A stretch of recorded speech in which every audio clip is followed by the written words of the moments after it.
Hey Fastlaners, welcome to Freedom Fastlane TV. Today we're going to analyze if you should go to college or if you should start a business from your dorm room, like I did, or any of the people that we're going to talk about on today's episode. So let's do it!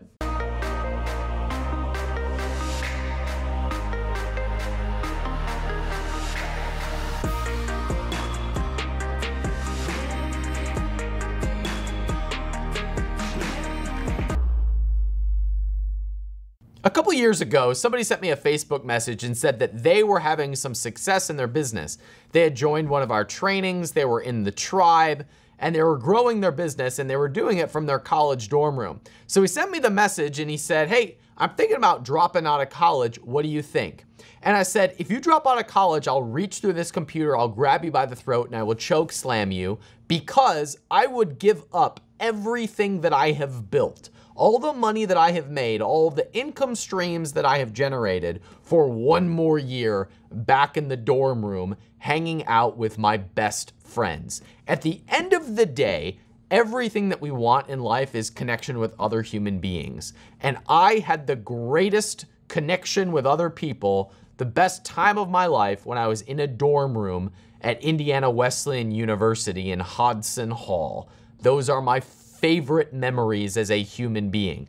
I didn't even drink in college. I'd had no sips of anything until I graduated. Guys weren't allowed in girls' dorms and vice versa. I had the most boring college experience ever compared to most people, and I had the best time of my life. Probably tells you something a little about my life, but we won't go there. I miss college more than anything else in my life. So, should you go to college or should you be an entrepreneur? Both and. I totally think you should go to college. And I totally think that you should study for a very specific skill if you're not going to be an entrepreneur. But they are not related to one another. They are completely opposite of one another. No school that I have found, even the schools that claim to prepare you to be an entrepreneur, in my opinion, don't do a very good job. Most of the time, it's about indoctrinating you into a system that has completely crumbled. The 9-to-5 is a dinosaur.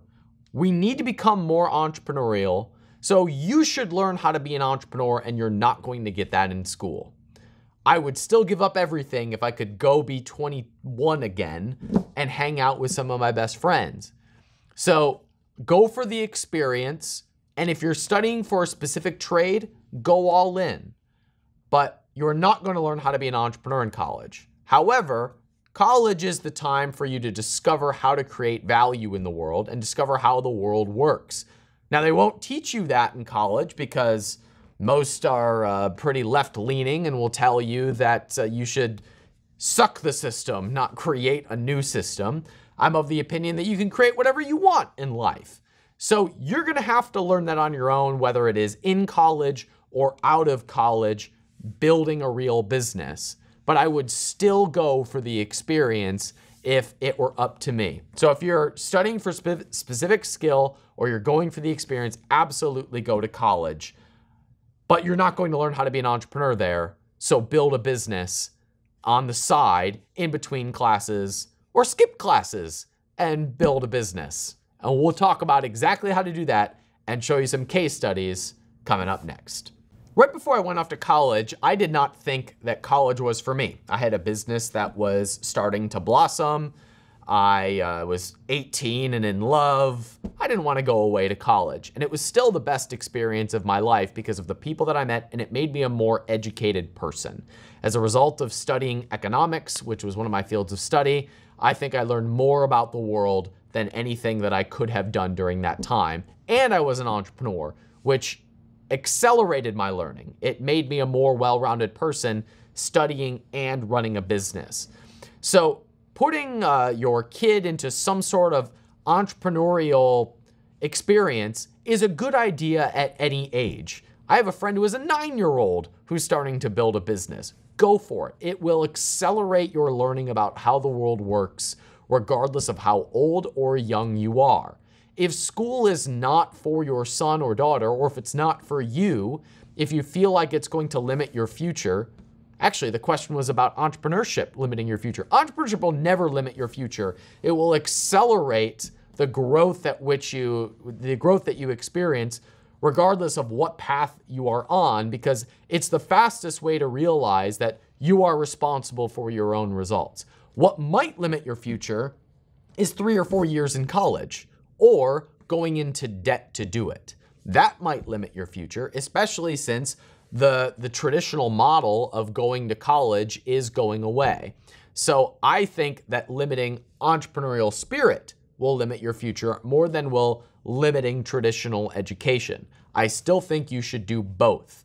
I would not recommend going into an absurd amount of debt to do it, and I would not sacrifice studies I would sacrifice studies for an entrepreneurial journey because I think you'll learn more from the entrepreneurial experience, but having both, I think, creates the most well-rounded individuals. But we should not be subsidizing it through government. That's how we enslave people into debt, drive up the cost of education, and drive down quality. So this ridiculous idea that college should be completely free, all that will do is make college as worthless as a high school diploma. There's my political rant for the day. Let's look at a case study. Recently on the Freedom Fastlane podcast, I interviewed Mark and Jack McGraw. They're a father-son duo, and Jack is a 16-year-old, not even old enough to go to college. And they started a tiny little physical products business. It was a handle that attached to, I think it was a Yeti coffee mug. Really simple idea, and they've sold over 100,000 units of this single product. Now, this is a great example of teaching a young person what it means to put something out there in the world and to get a result, rather than just learning through high school, learning through college, but actually seeing something real in the world, creating value and also making money. So this simple product sold over 100,000 units, and it's continuing to grow. It's continuing to sell, and they were excited if they had sold 1,000 units. I think they said that they dreamed of maybe selling 10,000 units. So this is a father-son duo that came together. The father was the capital partner. The son is doing a lot of the hustle. It's a great example of what happens when the right partners, whether they're related or not related, come together with defined roles of how each person is going to contribute to the business. Whether you're partnering with a family member or you're partnering with somebody that you just know, if you can get a piece of a bigger pie by partnering with someone and you're learning something along the way and getting paid for it, that is the beauty of capitalism. That is the beauty of entrepreneurship. So if you are struggling with this question of, do I want to go to college, or how do I get my son or daughter interested in being an entrepreneur, go listen to the podcast episode with Mark and Jack McGraw and listen to the story about how they navigated the difficulties of being a father-son duo, starting a business, and also wrestling with this question of, I'm a 16-year-old, I'm building a business now that's successful. What the heck do I do with my life next? Do I build this business full-time? Do I go to college? And I wrestled with these questions too. What I discovered was, as a result of having a cash flow machine in college, it forced me to wrestle with much bigger questions once I graduated. So I had this cash flow machine. Now I've got to actually figure out what my life is going to look like. That was the most difficult part of my life. Those few years of trying to wrestle with, now I actually have to define what my life is going to look like. These are challenges that most of my peers didn't have to deal with because it was, I got to make money, so I'm going to pick a career and just go for it. There's some peace in that direction. These are questions that we're going to have to deal with because things are getting cheaper, whether or not the media tells you. As automation continues to climb, prices are going to come down. We're going to have more free time. We're going to have more freedom, and we're going to have to figure out what our lives are going to look like. So the idea of starting a business in college, graduating, and having something profitable that forces you to define your life, whether you use your degree or not, are challenges that are going to be very real for the next generation. We might as well start talking about them now. I have said this before, and I will say this again. One of the greatest gifts my parents gave me was they never tried to force me into any specific path. They instead encouraged whatever path felt natural to me. For me, that was being an entrepreneur. Now, neither of my parents were entrepreneurs. That was the furthest thing from their mind. My dad was a teacher for 30 some odd years. My mom was a mom, and then she worked as a secretary, and she worked at my school. And they never thought anybody in our family would be an entrepreneur. That came from the cloud. God gave me that one. I was born an entrepreneur. I was drawing pictures on cutout paper and trying to sell it door to door at 5 years old for a penny each. That was my first business. So my parents fostered whatever I showed interest in, which wasn't like anything that they were interested in. That was the greatest gift that they could have given me.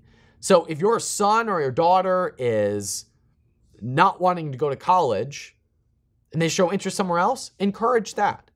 The one thing that I have that I hope to pass on to Esther, my daughter, my 2-year-old, if nothing else, wherever she shows interest, I plan to encourage that.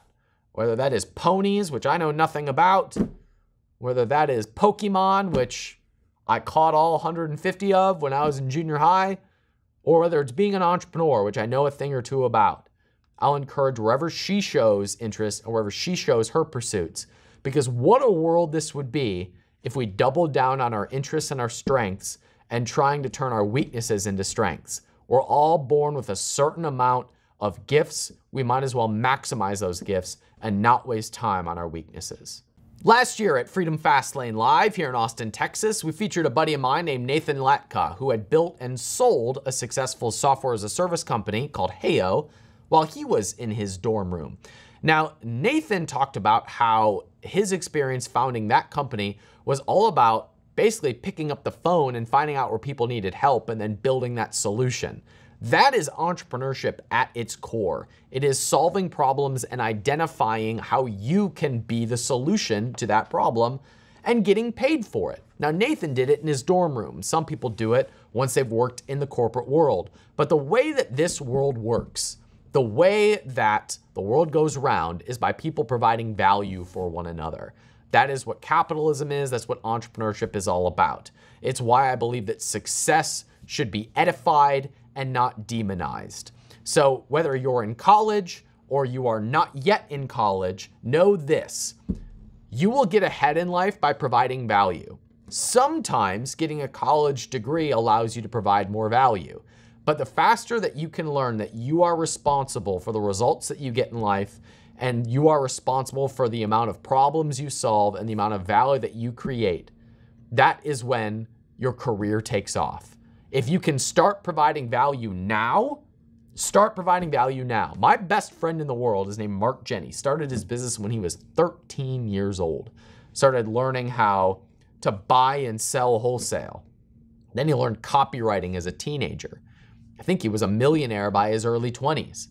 He was at age 23, he had been an entrepreneur for a decade. He was a decade into his career when most people graduate and say, well, I got to figure out what I'm going to be when I grow up now. So the faster that you can start experimenting, the faster that you start providing value in the world, even if it is starting some random physical products business and just throwing it up on Amazon, eBay, Kickstarter, whatever, just to get feedback in the marketplace of what it feels like to put yourself out there and ask someone for the sale. The faster you can do that, the faster you will learn about how this world works and how you create success. If you expect that 4 years at an institution that is regulated and usually funded by people sitting in Washington, D.C. If you think that is going to make you somehow valuable in the marketplace, you've been sold a lie. You're valuable in the marketplace because of the value you provide and for no other reason. So sometimes having that diploma makes you more valuable because of what you learned, but only because of the experiences that you had. That doesn't mean that you are more capable of providing value for someone else. That comes from solving problems and being an entrepreneur, and that's a good idea no matter how old you are. The old model of education is going away. I personally am still thankful for my time in college because it made me a more well-rounded person. But to believe the idea that college makes you more valuable or it makes you more marketable in the workforce is a lie. One of the worst things that we could do is try and prop that up. Now, we see that coming from politicians. The state of New York just, I believe, said that all public colleges are now going to be free. That's going to be a crazy mess. Just watch what happens there. It's going to completely devastate the value of a college education even faster than it's already happening. So the worst thing we can do is try and prop up a broken system. But if you have the opportunity to go and you're disattached from the results or it somehow making you more marketable in the workforce, it won't. So remove that from your idea of what to expect from college. The fastest way that you can learn about how this world works is to become an entrepreneur. So go to college, have a great time, soak up every experience possible, study something you enjoy. That's my biggest regret. I had business as one of my majors. I hated every second in my business classes, but I thought maybe it would help me in my business. Study something you enjoy. Study something that you will actually get excited about. You might start a business around it at some point. So if you've got the entrepreneurial itch, scratch that itch. Scratch it now. Start getting feedback on the marketplace now. And if you're going to go to college, please just study something you enjoy, because whatever you learn is not going to be used in the workforce anyway, because that model's going away. So you might as well enjoy your time. Maybe it'll introduce you to some people to put you in a field so you can continue practicing what you enjoy. Or if you want to go into a specific trade, go for it. Go get the trade school certification or whatever it is and go into that trade. But if you're going to be an entrepreneur like me, start your business now, go study something you enjoy, have a great time, and send me pictures on Instagram. Thanks for watching Freedom Fastlane TV. We'll see you on the next show.